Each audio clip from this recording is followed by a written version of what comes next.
Well, guys, we got an SBC leak that is insane. In fact, there's debate right now because people are saying it looks too good. And we're going to get into all of it, of course. We'll discuss that same point. And the full Dream Chasers Team 1 has been leaked. And the power curve does appear to be moving in this promo. Like, the rating overalls in this promo look insane. And also, we got some menu grind pack leaks that suggest we might be getting that back again. If you guys would like to buy coins, you can go to MMOXP.com. There will be a link in the description down below. They are the cheapest and the safest option. You could use my code JFC at checkout for an 8% discount. So people were very excited about that and some other random bits of news today to go and look at. But okay, first of all, thanks for watching and being here. We're like 50 subs off 20k. Now that the birthday promo is done, what did you think about it? We got the birthday finale today and the boosts were not great, but you can do 89s. Doesn't give too high of an overall boost. It's not anything too crazy, but it is nice that cards get incisive pass. I think base incisive is just so important on cards nowadays, so it's hard for me to hate too much on an Evo that's not too high of a ratings boost and gives for some people kind of a needed play style. But yeah, I mean, apart from that, what did you think of all of it? I mean, we maybe learned during this promo that EA are going to put their all into evolutions, and that is the future for them, I think. And guys, make sure you're also doing the daily bronze and daily silver upgrades right now. We got another pack leak in the code that suggests more menu grind stuff, so I would recommend doing this because I think bronze and silvers will be kind of hard to come by coming up here. And if you did Yaya Toure, guys, I've got some bad news for you. I've got some real bad news if you're 12 of 18 squads done in this Yaya Toure, because the SBC leak, let's just go look at it now. Sheriff was the one to drop it first, and it is a Rude Hullet SBC coming in the promo. Now, I was sitting here being like, looking at these stats, I'm like, there's no way they make this card that insane. It just can't be, because the stats were predictions on this post. I figured, okay, we're probably going to end up seeing maybe a baby type Hullet, like not going to be some cracked out Rude Hullet. And then we got the official stats, and the card looks like this. It's got aerial, pinged, and intercept, and almost all 90s. We have 87 defending there, 90 pace, 94 passing, 91 dribbling, 91 physical. I mean, this genuinely, when I saw this, I was like, this could be for 4 mil SBC. Like, this on the market, this card would be so insanely expensive. I don't know what playstyles they'll end up giving him in terms of base playstyles. Maybe he's missing incisive pass and long ball. Maybe he's missing any of the dribbling playstyles. So I don't know. I don't know. But this card was, once we saw this, it was so good that people were like, what are they even doing right now? You had Nepenthes say, before we even got the official stats leaked on this card, he says, the game cycle's over, man. Give us repeatable 85 by 20s already. And what he's saying is this Hullet's going to be an end game card. Like, what's the point in upgrading your team then beyond that? And then it was also confirmed that Hullet can play CDM, center mid, and cam. So the 4-2-1-3 merchants out there were celebrating in unison because, oh my god, we can use Hullet again now. And Fut Yapper here says 2.5 mil to 3.5 mil can fluctuate based off of fodder prices. And apparently he was wrong about striker, by the way. Hullet cannot play striker. It's just these three here, I believe. I think in this tweet he corrects it. Yeah, right here, can't play striker there. My mistake, he says. But I'm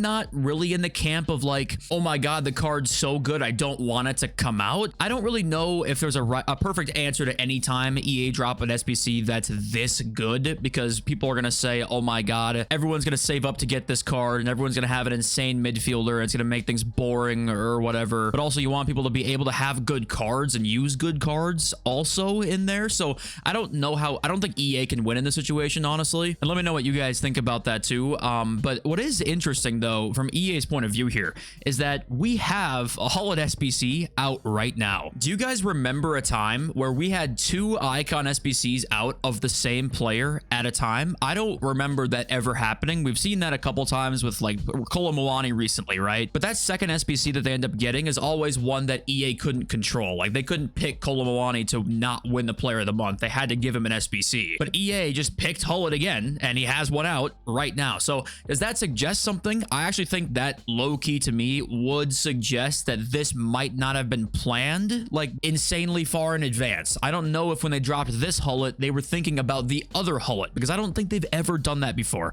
And of course, they could have just sat there and gone, well, let's just do something we've never done before. But it is just strange to see that. And I actually would myself kind of guess that this might have been something that they're like, maybe 3-4 weeks ago, they sat and said, let's give him a crazy SBC. What should we do? Let's give him a midfielder because there's so many different midfielder options. I feel like giving a cracked out midfielder has less of a chance to stay in your team really long term. I don't know if that's actually the case, but I'm assuming that's what they're thinking here. And they went, okay, let's make it Ruud Gullit. Let's just do it. Because it is strange to plan out a Gullit SBC and then be like, here's another one actually a month later, literally, without the other Gullit even becoming an Evo yet, which is kind of, I think kind of the point of them releasing that Gullit SBC was like, hey, any Evos down the line, you can put Ruud Gullit in now. And they're just like, yeah, here's this version, and it's going to be way better than any Evo Gullit that you probably end up doing. So I don't know. What do you guys make of it? It's going to be exciting if you have Fodder to complete this card because it's probably going to be insane. But okay, then we got this, and that's the Dream Chasers, like the full team stats here. And if we zoom in a little bit closer on these guys,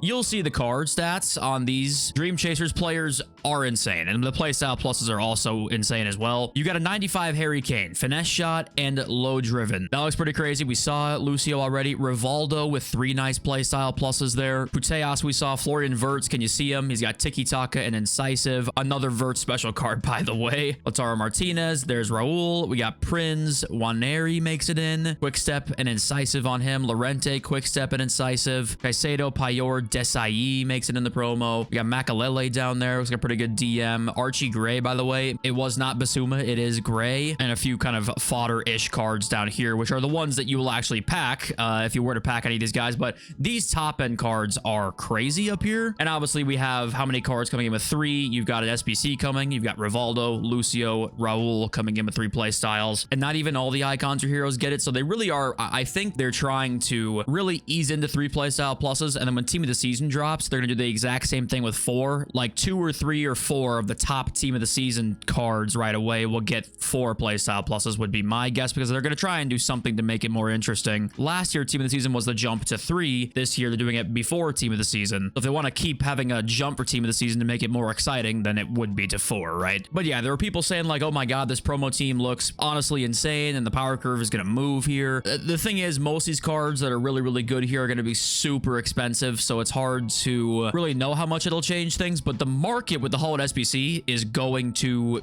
be destroyed. The midfielder market, because of Gullit, will die. And AC does say here, prepare your fodder for tomorrow, which I'm assuming is going to be today, and maybe Gullit will drop on the Friday. So Gullit could come out today. That seems like a pretty likely outcome here. And some of those cards we just saw could be SBCs, by the way, because we don't really have many. We have Gullit and Dembele, which we've talked about over the last couple days. And we have this group of like the road to the final cards, but the Dream Chasers cards, we don't really have any leaks for, apart from Ousmane Dembele. So my guess would be maybe in some of these cards we saw in that last picture, 1 or 2 could be an SBC there, so just be aware of that. And the Brazil Icon SBC might have been a myth. I don't know where that is, what happened with that. I know Rivaldo's in the team, but still no word on that. But okay, now that we've seen all of that, what do you make of it, right? Crazy team, huge stat boosts, a Gullit SBC that's going to be, you know, probably 3 million coins, something like that. That looks pretty crazy. I think it'll depend a lot on the play styles for that card to be like literally stay in your team until August, or it's going to be kind of shuffled out probably at some point in the next couple months. But it will no doubt be usable until August. Like that is a guarantee. Just if you're talking about making the most meta possible team, fitting in there until August, we'll have to wait and see what the play styles look like. But that, I mean, that is going to be an insane card. And what do you guys think of that? Okay, new packs added here. We got something kind of nice for the grinders out there. We have the Super Silver Pack, which contains 11 common silvers and 3 rare silver players. All right. And then this one, the UEFA Dream Chasers Grind Pack, contains 7 common golds and 3 rare gold player items, which is the same one, I think, as the Grassroot Grind Pack that we got as well. That was really, really good for golds. I think it was a bronze squad that just was required for 7 commons and 3 rares, I believe, just 10 bronzes, which maybe it's silvers now because it's a Super Silver Pack here, but either way, it's probably going to be nice for the menu grinders out there. So we have a daily gold upgrade now, possible Super Silver Pack, whatever that means, help you get silvers, and then the UEFA Dream Chasers Grind Pack. And these two over here are just going to be store packs again there, but these two are not the store packs. But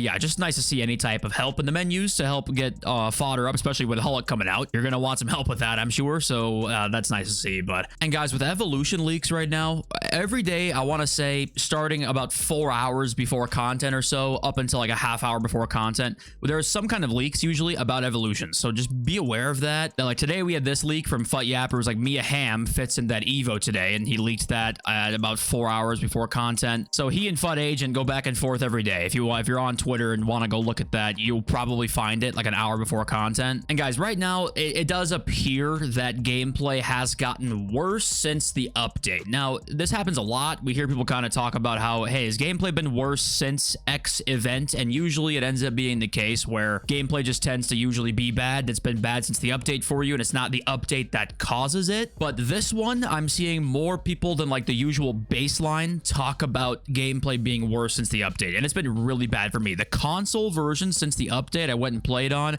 the delay on the console version is unbelievable. But that's basically what Reddit has been. Reddit's been a complaint fest on like what's going on with the gameplay, so you're not alone in that. And last bit of news here is kind of a random piece of information. Apparently we are having a licensing battle right now between Konami and EA for the Real Madrid license. Down here, source in broken English kind of source, Konami spending a lot of money with this contract, but EA Sports creating many problems against Konami. And then Witcher replies and says, in 2020, EA had extended their partnership with Real Madrid for 5 more seasons. The current contract ends this year. You believe EA is losing it, question mark. So it does look like potentially the Real Madrid license is in a bit of jeopardy. If they do lose it, hopefully it would be a thing similar to the Barcelona license where it's like it's just the stadium not in the game, and other than that, doesn't really affect it too much. You would just hope that it's not formally what happened to Juventus or what happened to Napoli and Roma a couple of years ago, right, where they have to change the name of the club. Juventus was PM Black White for like 2 of the seasons where Ronaldo was there. But yeah, it does still appear Konami are trying to fight EA for licenses still, so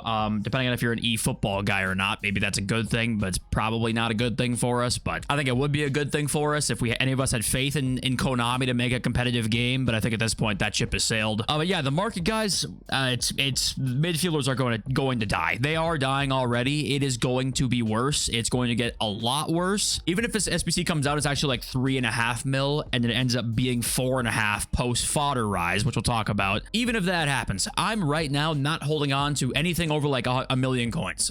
Maybe bordering on the 750 range. Any expensive midfielder, I'm not holding on to right now. I will not have them until that SBC drops and is out for like a day. I won't do it. And the market in general will see some selling with SBCs that are this big, because people will try and sell a couple cards maybe to try and complete him, right? There is always a few people that do that, and by a few I mean obviously like a few percentage points of people that do that. But Fodder right now is going to be very interesting, because I think it's going to be at its lowest. 89s right now and above are going to be at their lowest points right now that they probably will be over the next week, if I had to guess. These FUT birthday cards are in packs right now. These leave tomorrow. Wubben Moy leaves, Zubamendi leaves, Cascarino leaves, Paredes leaves, Garassi leaves, right? These cards leave. The 91s, of course, do. If you're planning on completing Ruud Gullit and you are well aware you're going to need to put liquid coins into it, I would go and buy 89s and 90s right now. I still would. They've gone up a little bit since their lowest point right now, 90s especially, but I'm still doing it. I would go and buy them right now. Same with 92s even. I know we're going to get a couple 92s in this team if you go and look at the ratings. You know, a few 92s in here like Schlotterbeck and Gray and Lizarazu, but it's very few Fodder cards here, right? You have an 89 and 90 and 90 and 91. There's not many here, and that will help with Fodder prices as well.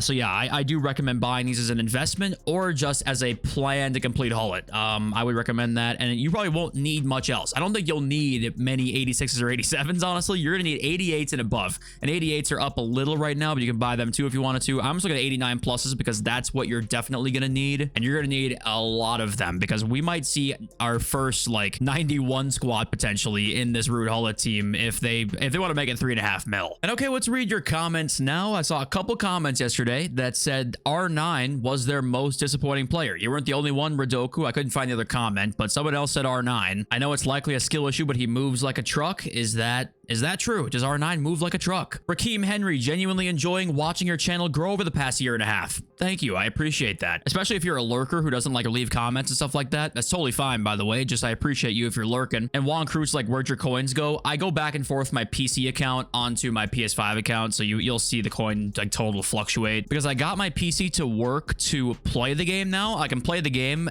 pretty much okay, but I can't record and play it. So I got to figure out what's going on there. But I can record and play play on my PS5 version, so that's why I'm like gonna try and get up my PS5 account, I think now. Yago2K says if DDA was in the game, we would have 100 videos on YouTube explaining how to activate it in your favor. That's the nature of MMO games. No feature or mechanic survives for long in the dark when exposed to hundreds of millions of eyeballs. And once again, I tend to agree with a lot of the skepticism when it comes to DDA and it being in the game. However, there's clearly a delay, right? There's clearly something that EA don't realize. Well, I think they realize it. They just don't know how to fix it. There's something going on in the game that is not supposed to be there that is causing this sort of bad gameplay from time to time. And for some people, it's constant. What is that? I don't know what that is. It could be DDA, or what I think is probably my most likely outcome. It's just some feature in the coding of this game that they don't realize is there. They can't figure out how to get it out. But that's why the people who believe in a lot of these theories,